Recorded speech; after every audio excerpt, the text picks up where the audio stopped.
মাত্র ৫০ দিন। এই স্বল্প সময়ে যুক্তরাষ্ট্রের প্রেসিডেন্ট ডোনাল্ড ট্রাম্প তার নীতিমালা ও কার্যক্রম দিয়ে বিশ্বকে আলোড়িত করেছেন।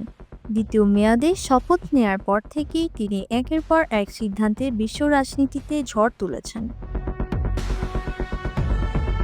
ক্ষমতা গ্রহণের পরপরই অভিবাসন নীতিতে কঠোরতা আরোপ করেন ট্রাম্প। মেক্সিকো সীমান্তে জরুরি অবস্থা ঘোষণা এবং অবৈধ অভিবাসীদের বিরুদ্ধে ব্যাপক অভিযান শুরু করেন।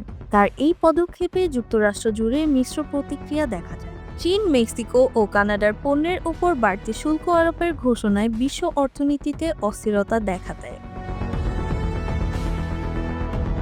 আন্তর্জাতিক কূটনীতিতেও ট্রাম্পের পদক্ষেপ ছিল নজরকাড়া। ইউক্রেনে যুদ্ধবিরতি চুক্তি নিয়ে আলোচনার জন্য মার্কিন প্রতিনিধিদের মস্কো পাঠানোর সিদ্ধান্ত বিশ্ববাসীর নজর কাড়ে।